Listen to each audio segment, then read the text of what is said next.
Now, because it's a digital console, instead of having a row of knobs for every single channel, you've got one set of knobs and a touchscreen. So the workflow, and this is exactly like you're used to with the Yamaha or the Midas consoles you've used in the past. The difference is just a little bit in the labeling and kind of the placement of things, but the concept is the same. If I want to make a change on a channel, and I've got a microphone here, 1, 2, check, hey, 1, 2. All right, so I've got a Lauren's mic right here.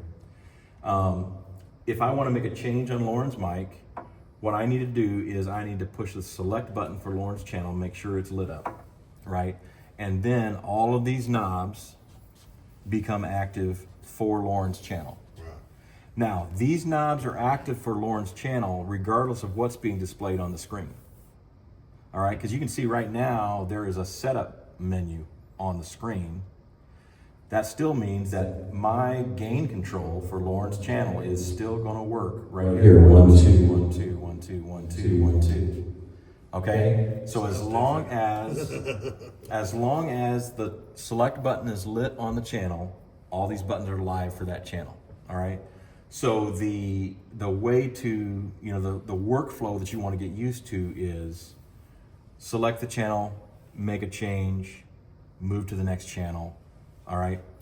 That also applies to the output channels as well. So this right-hand fader, it stays permanently as the left-right master fader. Okay.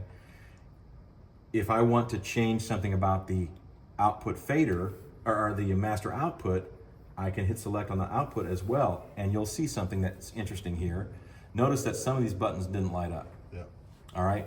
What that means is there aren't those functions available for that channel. Because it's an output, it doesn't have an input gain.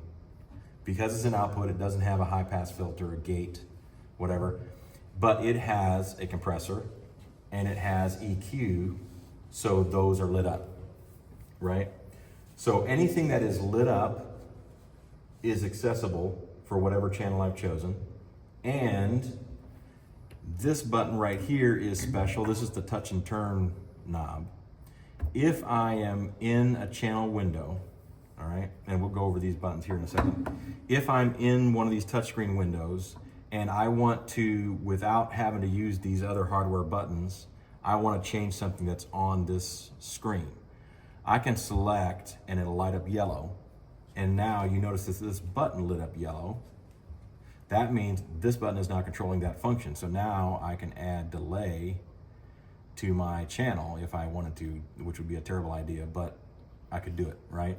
So anything on the screen that is a adjustable value, a up or down adjustment, you touch it here, like there's my trim knob, same deal, I can trim up or down, all right? If it's just a push button, then the touch screen just works as a push button, right? So having said that, now let's look at the touchscreen functionality a little bit here. In normal Sunday morning use, you're mixing the service on Sunday morning, you're probably gonna stay on this processing screen. What the processing screen is that's everything that it has to do with the audio coming into the channel, right? That's where I control the volumes, the EQ controls, if I'm changing my gain or if I'm changing whether it's panned left or right. That's all going to happen in these processing views.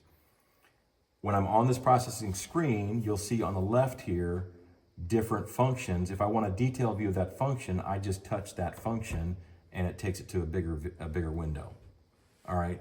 So on Sunday mornings, 90% of your button pushes on Sunday mornings are going to be select the channel, go to a particular function in this processing view, make a little bit of an adjustment, whatever I'm doing, and then go to the next channel, do the same thing, right? These other buttons are more like setup items, right? So we have routing. This is what things I am sending this channel out to, all right?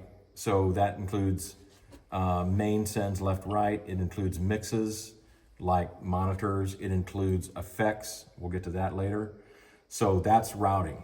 Meters is just a view of the different channels, and if I just want a quick view of all the channel meters, I can use that button and see that on the screen.